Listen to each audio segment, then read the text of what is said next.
فرمائیں۔ علامہ صاحب، اپنا سرفراز صاحب، وہ کمال حسن حضور ہے کہ گمان نقص جہاں نہیں، یہی پھول خار سے دور ہے، یہی شمع ہے کہ دھواں نہیں۔ حضور صلی اللہ علیہ وسلم کی طرف اٹھنے والا کوئی غلط لفظ، کوئی ادب سے گرا ہوا لفظ، کوئی آنکھ، کوئی ہاتھ جو اٹھا ہے، امام احمد رضا کی فکر نے اس کو کاٹ کے رکھ دیا۔ اور میں یہ سمجھتا ہوں کہ یہ جو یہ فکر رضا اگر نہ ہوتی، غازی علم الدین شہید نہ ہوتا، غازی عبد القیوم نہ ہوتا، غازی عامر چیمہ نہ ہوتا، اور بڑے بڑے ممتاز لوگ غازی نہ ہوتے۔ جی بسم اللہ والحمدللہ، شکریہ جناب غازی صاحب۔ آپ نے جو تمہید میں ذکر فرمایا تھا کہ انگریز سامراج نے تیسری چیز جو بر صغیر میں چاہی وہ یہ تھی کہ امت کا قلبی رشتہ، عشق اور محبت کی وابستگی سید عالم صلی اللہ تعالیٰ علیہ وسلم سے ٹوٹ جائے۔ امام احمد رضا کی ساری زندگی کا سب سے بڑا کمال اور اس امت پہ سب سے بڑا احسان یہ ہے کہ احمد رضا نے امت کے دل کا رشتہ بارگاہ رسالت سے ٹوٹنے نہیں دیا۔ غلامی کا تاج جو ہمارے سروں پہ رکھ دیا اس کو کوئی اتار نہیں سک رہا، اب بھی بڑی کوششیں ہوتی ہیں، نہیں اترتا۔ کوئی شک نہیں ہے، وہ کہیں پیغام یوں دیتے ہیں، جیسے ہو ان کے در پہ مٹ جائیے، ناتوانوں کچھ تو ہمت کیجئے، اور کہیں کہتے ہیں با خدا خدا کا یہی ہے در، نہیں کوئی اس میں مفر نہیں مکر، اور کوئی اس میں مفر مکر، جو وہاں سے ہو یہیں آ کے ہو، جو یہاں نہیں وہ وہاں نہیں۔ واہ۔ سرکار اعلیٰ حضرت رضی اللہ تعالیٰ عنہ کے علوم و فنون پر آپ ہی کے پروگرام میں الحمدللہ 25 سفر کو بھی، شوال کے موقع پر بھی ذکر رضا ہوتا ہے۔ جب ہم ان کو امام اہل سنت کہتے ہیں تو اس کا مطلب یہ ہوا وہ اہل سنت کے امام ہیں، تو ان کی زندگی میں یہ دیکھنے کی ضرورت ہے کہ ان کا خود سنت پہ عمل کیسا تھا۔ ٹھیک، واہ۔ بہت بڑے عالم ہیں، شک کی کوئی نہیں، بلکہ علماء کے سردار ہیں، مجدد ہیں، مفسر ہیں، محدث ہیں، فقیہ ہیں، ادیب ہیں، رائٹر ہیں۔ اللہ رب العزت نے بے پناہ خصوصیات سے ان کو نوازا ہوا ہے۔ علم کی اس عروج پر پہنچ کر دیکھنے میں یہ آ رہا ہے کہ جو امام احمد رضا نے پڑھا سر سے لے کر پاؤں تک، وہ عملی تصویر امام احمد رضا کے وجود میں نظر آتی ہے۔ کوئی بات سنت کے خلاف آپ ثابت نہیں کر سکتے ان کی زندگی نہیں ہو سکتی جی۔ اچھا جی، میں علامہ صاحب آپ کی کہتا کلامی، ہم نے تو ان کو نہیں دیکھا، ان کے بارے میں ہم نے پڑھا، بچپن سے سنا پڑھا ان کے بارے میں، بہت اللہ نے توفیق دی، بلکہ وہ ڈاکٹر تنولی کو میں بتاؤں گا جو تاریخی بات ان سے ہم نے حاصل کی ہائی کورٹ میں کھڑے ہو کے۔ ایک بات جو نظر آتی کہ یہ مولانا ابو داؤد صادق جی میں نے دیکھے، یہ ان کے یعنی شاگرد کے آگے شاگرد، آپ محدث اعظم پاکستان رحمۃ اللہ علیہ، کوئی بات ابو داؤد صادق کی آپ ثابت نہیں زندگی بھر کر سکتے کہ سنت کے خلاف ہوئی ہو؟ جی بے شک آپ نے ان کی زیارت کی ہے، ہم نے اپنے شیخ کریم جو حضور محدث اعظم کے شاگرد ہیں، حضور سیدی پیر محمد عبدالرشید قادری رضوی رحمۃ اللہ علیہ سمندری شی والے، میں عرض یہ کرنا چاہتا تھا کہ امام اہل سنت فرماتے ہیں کہ فقہاء کرام نے لکھا ہے کہ وہ مفتی جس کی ذات کے ساتھ زمانہ وابستہ ہو، لوگوں کی حاجتیں وابستہ ہوں، اس کے پاس وقت نہ ملتا ہو تو فجر کی سنتوں کے علاوہ باقی سنتیں ایسے مفتی کو معاف ہیں۔ امام محمد رضا رحمۃ اللہ علیہ فرماتے ہیں یہ فقیر اپنے آپ کو اس حالت میں پاتا ہے، لیکن الحمدللہ آج تک سنت موقدہ ہو یا غیر موقدہ ہو، احمد رضا نے کبھی اپنے محبوب کی سنت کو ترک نہیں کیا۔ اس کی دوسری جھلک دیکھیے، 1921 کے اندر جو رمضان شریف آیا وہ مئی اور جون کا رمضان شریف تھا، آپ کی ظاہری حیات پاک کے آخری ایام ہے، نقاہت ہے، ضعف ہے، کمزوری ہے۔ شریعت مطہرہ یہ کہہ رہی ہے کہ اس ضعف کی حالت میں احمد رضا کو روزہ نہ رکھنے کی اجازت ہے، پر امام احمد رضا اہل سنت کا مفتی ہے، عالم اسلام کا مفتی ہے، امام اہل سنت رحمۃ اللہ علیہ اپنے لیے آج فتویٰ دینے لگے ہیں۔ فرمایا کہ میرے پاس سورسز ہیں، وسائل ہیں، میں نینی تال جا کے، وہ ٹھنڈا علاقہ ہے ہند کا تو پہاڑی علاقہ ہے، میں آنے جانے کے اخراجات بھی اٹھا سکتا ہوں، وہاں قیام کے اخراجات بھی اٹھا سکتا ہوں، لہٰذا مجھ پر یہ ضروری ہے کہ میں وہ طویل سفر کر کے ٹھنڈے علاقے میں جاؤں اور ماہ رمضان شریف کا روزہ ترک نہ کروں۔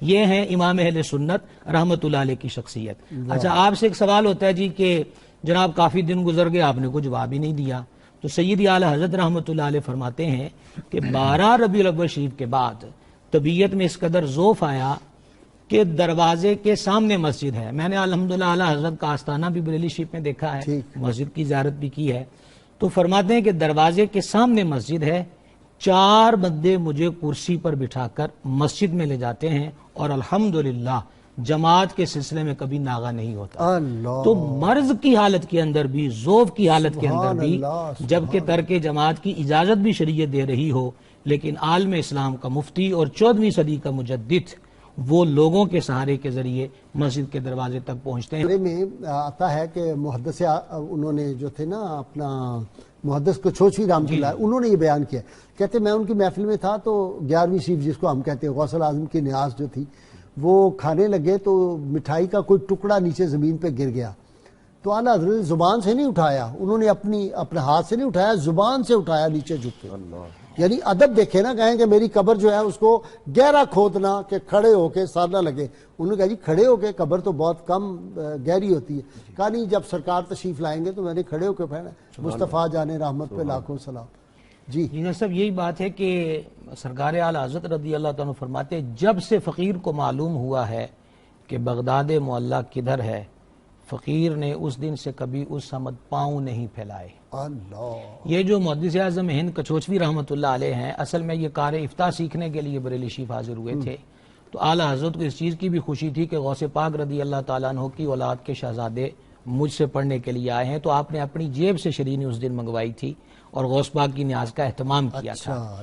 اچھا محدث اعظم ہند رحمۃ اللہ علیہ خود فرماتے ہیں کہ میں آتا تھا اور بعض جگہ ایسا ہوتا تھا کہ حدیث کی سندیں بدل دیتا، کبھی فقہ کے جو معاملات ہوتے تھے اس کی عبارتیں بدل دیتا، لیکن اعلیٰ حضرت فرماتے نہیں یہ عبارت ایسے نہیں ایسے ہے، ایسے نہیں ایسے ہے. اور وہ فرماتے ہیں کہ میں نے اپنی آنکھوں سے دیکھا ہے کہ 1400 سال میں جتنی کتابیں مارگیڈ میں آئیں وہ امام محمد رضا کے قلب و ذہن کے اندر محفوظ تھی. اچھا آپ نے حالانکہ مرید وہ تھے مولانا فضل الرحمان گنج مراد آبادی. یہ اصل میں کچھوچا شریف خود ان کا آستانہ جو ہے کچھوچا شریف سادات کا حضرت علی حسین اشرفی رحمۃ اللہ علیہ کی ذات پاک جو ہے. آپ نے ابھی بات کی کہ لوگ اپنی مدحتیں شروع کر چکے ہیں. سیدی اعلیٰ حضرت رحمۃ اللہ علیہ نے جو وصیت نامہ لکھوایا تھا اس میں فرمایا تھا کہ میرا جنازہ جب سوئے قبرستان لے کر جاؤ تو خبردار میری شان میں کوئی شعر نہ پڑا جائے، بلکہ اس فقیر نے جو قصیدہ درود لکھا ہے، شافع روزے جزا تم پہ کروڑوں درود، دافع جملہ بلا تم پہ کروڑوں درود، سارے جنازے کے اندر یہی درود شریف پڑھا جائے. اسی طرح امام اہل سنت رحمۃ اللہ علیہ نے اتنی خدمت کی کہ نہ صرف پورے بر صغیر سے بلکہ افریقہ سے، امریکہ سے اور عرب ممالک سے. وہ کون سا عرب میں کتاب الدولت المکیہ تھی؟ ہاں جی وہ مکہ شریف میں آپ نے لکھی علم غیب کے عنوان پر. ہاں جی الدولت المکیہ، بغیر کسی لائبریری کے اور بخار کی حالت میں، اور ایک ہی دن میں چند گھنٹوں میں 6 گھنٹے میں چند گھنٹوں کے اندر لکھی ہے. سیدی اعلیٰ حضرت رحمۃ اللہ علیہ کی یہ بات کہ کتاب لکھنا ہو، فتویٰ دینا ہو، دور دور سے 400 سے 500 خطوط ایک دن میں بسا اوقات جمع ہو جاتے تھے. کسی نے پتہ نہیں وہ کس دارالافتاء کا مطلب کہ اس کی وابستگی ہوگی، دیکھا بالا ہوگا، اس نے کہیں سوال کے ساتھ لکھ دیا کہ جو فیس یہاں کی ہو وہ لکھ دیجئے گا، فیس ادا کر دی جائے گی. امام اہل سنت نے پہلے سوال کا جواب لکھا اور پھر فرمایا یہاں فتوے دیے جاتے ہیں، فتوے بیچے نہیں جاتے. تو وہ شعر کی دنیا ہو یا کار افتاء کی دنیا ہو، احمد رضا نے یہی سبق دیا کہ ہمارا قلم اور زبان مدینہ شریف میں حضور کی چوکھٹ پر وقف ہو چکے ہیں، اب یہ کسی غیر کی مدحت بھی نہیں کر سکتے. احمد رضا نے کیا ختم اس پہ کر دیا؟ کرو مدح اہل دور رضا پڑھے اس بلا میں، لیکن رضا نے ختم سخن اس پہ کر دیا، خالق کا بندہ خلق کا آقا کہوں تجھے. اور ہر ایک کو جواب دیا ہے. بڑے بڑے نوابوں نے جی کوشش کی کہ جناب ہم حاضر ہونا چاہتے ہیں، انہوں نے کہا نہیں، نہ فقیر نوابوں کے ہاں جاتا ہے، نوابوں کے پروٹوکول وہ کر سکتا ہے، یہاں بلاتا ہے کوئی کرتا ہے جی. یہاں تو بھاگ کے ذرا کہ اشارہ ہو کوئی صاحب اقتدار کا تو ایسے بھاگتے ہیں کہ بس. جی بالکل اسی طرح صاحب جو آپ نے اعلیٰ حضرت رحمۃ اللہ علیہ کے لیے مظلوم کا لفظ استعمال کیا ہے، میں تو یہی پیغام دینا چاہتا ہوں. ابھی ڈاکٹر صاحب نے کتابوں کے نام لیے ہیں تو پڑھنا تو دور کی بات ہے، کتابوں کے نام بھی یاد نہ ہوں گے.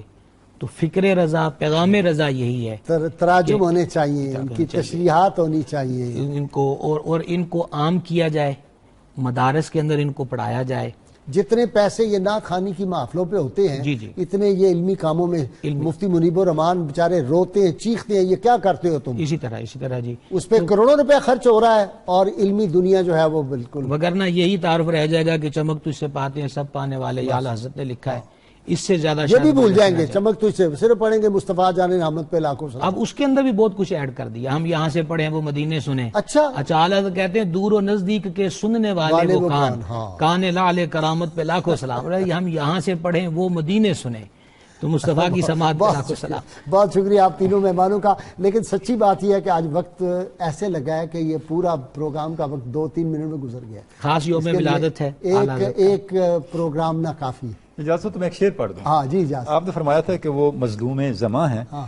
تو بلوہ تربت من یافتند از غیر تحریرے کہ ای مقبول را جز بے گناہی نیست تقصیرے۔ جب میں مر گیا تو میری قبر پہ یہ تحریر لوگوں نے آگے پڑھی، اس کی ایک گناہ یہی تھا کہ اس نے کوئی گناہ نہیں۔ ہائے واہ واہ واہ واہ، سبحان اللہ سبحان اللہ۔